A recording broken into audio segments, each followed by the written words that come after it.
بسم اللہ الرحمن الرحیم۔ السلام علیکم ناظرین، دین اسلام کی حقانیت اور اس کے آفاقی دین ہونے کی دلیل سائنس آئے دن اپنی تحقیقات میں ثابت کرتی رہتی ہے، لیکن جہالت اور گمراہی کے مارے ہوئے ذہن ان تمام تحقیقات کے باوجود بھی اسلام کی کھلی حقیقت کو تسلیم نہیں کرتے۔ اسلام اور سائنس کا موازنہ بالکل نہیں بنتا، کیونکہ اسلام عقیدہ ہے اور سائنس علم۔ علم اور عقیدہ دونوں ایک برابر نہیں ہو سکتے، لیکن سائنس اپنے علم کے لیے جو تحقیقات کرتی ہے وہ آخر کار رسول اکرم صلی اللہ علیہ وسلم کے لائے ہوئے ابدی دین کی حقانیت پر ایک اور دلیل بن جاتے ہیں۔ اسی طرح سے ایک اور تحقیق سامنے آئی ہے جس نے قرآن کریم کی افادیت اور حقانیت پر ایک اور دلیل بنا دی ہے۔ اگر اب بھی دین اسلام کی حقانیت کو کوئی تسلیم نہ کرے تو اس کی عقل پر ماتم ہی کیا جا سکتا ہے۔ یہ تحقیق کیا ہے اور یہ اسلام کے کس پہلو کو ثابت کر رہی ہے، اس بات کو جاننے کے لیے ہمارے ساتھ رہیں اور ویڈیو کو آخر تک ضرور دیکھیں۔ ناظرین، انسانی جسم حیرتوں کا وہ سمندر ہے کہ انسان خلا کی وسعتوں میں بہت ہی گہرائی تک جا چکا ہے، لیکن خود اپنے جسم کے راز اب تک پوری طرح سے دریافت نہیں کر سکا۔ انسانی جسم کے کھربوں سیلز میں اتنی انفارمیشن ہے جس کا ادراک اب انسان کو ہو رہا ہے کہ یہ خود انسان کی سوچ سے بھی بالاتر ہے۔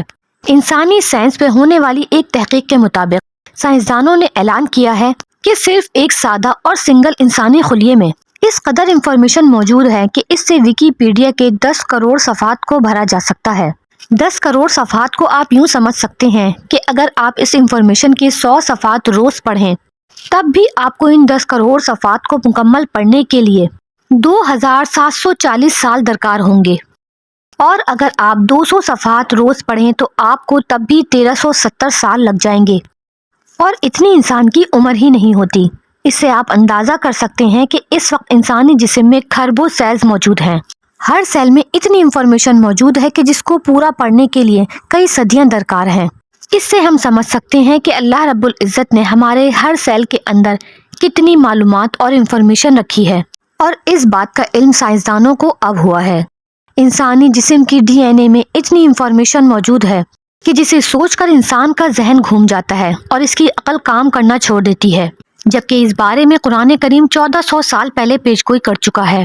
ناظرین، سورہ یاسین کی آیت نمبر 65 میں اللہ رب العزت کا ارشاد ہے کہ وہ دن آئے گا جب ہم ان کے منہ پر مہرے لگا دیں گے اور ان کے ہاتھ ہم سے بات کریں گے اور ان کے پاؤں ہم سے بات کریں گے جو کچھ وہ کما کر لائے ہیں، جس سے صاف ظاہر ہے کہ روز قیامت ہمارے منہ پر مہر لگا دی جائے گی اور ہم بولنے کے قابل نہیں رہیں گے، اور ہم اپنے کسی گناہ کا کوئی عذر خود پیش نہیں کر سکیں گے، اور ہمارے ہاتھ اور پاؤں خود گواہی دیں گے کہ ہمیں ساری زندگی کن کاموں کے لیے استعمال کیا گیا ہے۔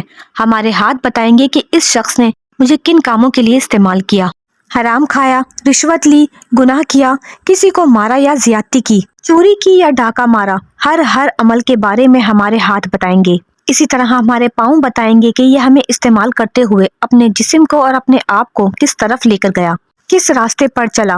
دوستوں، یہ بات اتنی خوفناک ہے کہ انسان کا پورا جسم لرز کر رہ جاتا ہے اس ربی جلال کے سامنے، کہ جس کے جلال سے پوری کائنات کانپتی ہے، کہ جس کی وحی کو پہاڑوں نے بھی اٹھانے سے انکار کر دیا۔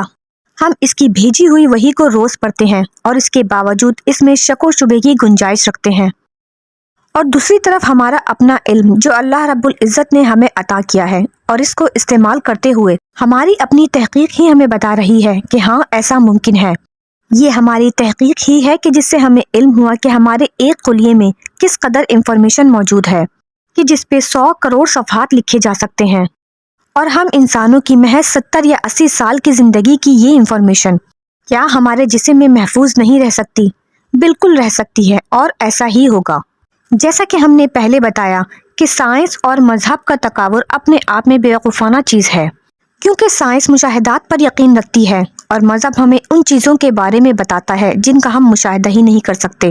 اس کے باوجود دین کے بارے میں بہت سی ایسی چیزیں ہیں کہ جس کے بارے میں ہمارا علم ترقی کر کر وہاں تک پہنچ چکا ہے کہ جس کے بارے میں ہم تحقیق یا مشاہدے سے سمجھ سکتے ہیں کہ یہ چیز ممکن ہے یا نہیں۔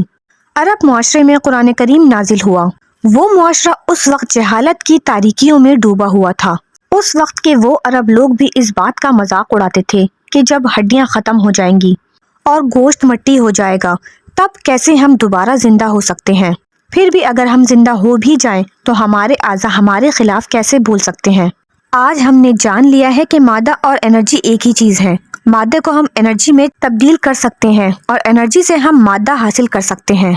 یعنی جب ہمارا جسم مٹی ہو جائے تو مادہ ختم نہیں ہو سکتا، بلکہ وہ انرجی میں تبدیل ہو کر وہیں پہ موجود رہتا ہے۔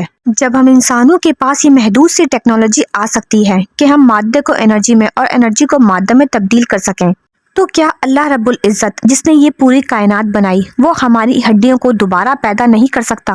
بالکل کر سکتا ہے، اور بے شک ایسا ہی ہوگا۔ اور جب ہم یہ جان چکے ہیں کہ ہمارے ایک سیل میں اتنی انفارمیشن ہے کہ جسے جانچنے کے لیے ہمیں صدیاں درکار ہوں گی، تو کیا اللہ رب العزت ہماری زندگی کی داستان ہمارے اعضاء سے، ہمارے سیل سے نہیں سن سکتا؟ بالکل سن سکتا ہے۔ اگر ہم اپنے سیل سے یہ ساری انفارمیشن حاصل کر سکتے ہیں تو ہمارا اللہ بھی ہماری زندگی کی پوری انفارمیشن حاصل کر سکتا ہے۔ دکھ اور عبرت کی بات یہ ہے کہ آج کے اس دور میں بھی ایسے لوگ موجود ہیں، اور یہ لوگ خود ان لوگوں میں بھی شامل ہیں جنہوں نے خود اپنے ہاتھ سے یہ تحقیق کی ہے۔ یہ سب کچھ جاننے اور سمجھنے کے باوجود بھی یہ لوگ اللہ رب العزت کی کتاب پر ایمان نہیں لاتے۔ اگر کچھ ایسے لوگ ایمان لے بھی آئیں تب بھی روز محشر کے بارے میں ان کے دلوں میں شکوک و شبہات باقی رہتے ہیں، جس سے ان کا ایمان کمزور ہو جاتا ہے۔ اگر ہم اپنے ایک سیل سے اس کی ساری انفارمیشن نکال سکتے ہیں تو اللہ تبارک و تعالیٰ کہ جس نے یہ پوری کائنات پیدا کی ہے، وہ بھی قیامت کے دن اپنے حکم سے ان تمام سیل سے وہ تمام انفارمیشن نکال سکتا ہے کہ ہمارے پاس سیلز اور ہمارے اعضاء خود بول بول کر ہمارے خلاف گواہی دیں گے۔ کسی چیز کا علم ہونا اور پھر اس کا ثابت ہو جانا ہم پر بہت بڑی ذمہ داری عائد کرتا ہے۔ وہ ذمہ داری یہ ہے کہ جب کسی چیز کا علم ہو جائے اور ہم سمجھ جائیں کہ ایسا ہوگا، تو پھر ایک سمجھدار اور عقل والا انسان یہ کوشش کرتا ہے کہ وہ اس علم کو اچھی طرح سے استعمال کرے۔ اب اس علم کو اچھے طریقے سے استعمال کرنے کا طریقہ یہ ہے کہ ہم ایسے اعمال کریں کہ قیامت والے دن ہمارے ہاتھوں اور پاؤں کی گواہی میں سے ہمارے نیکیوں کی گواہی کے سوا کچھ نہ نکلے، اور ہمارے گناہوں کی گواہی اس میں موجود ہی نہ ہو۔ اللہ رب العزت سے دعا ہے کہ وہ ہمیں دین اسلام کے احکامات پر عمل کرنے اور اس کے دیے ہوئے علم کو بہترین طریقے سے استعمال کرنے کی توفیق عطا فرمائے۔ آمین ثم آمین۔ ویڈیو کے آخر میں ایک بار درود پاک پڑھنا مت بھولیے گا۔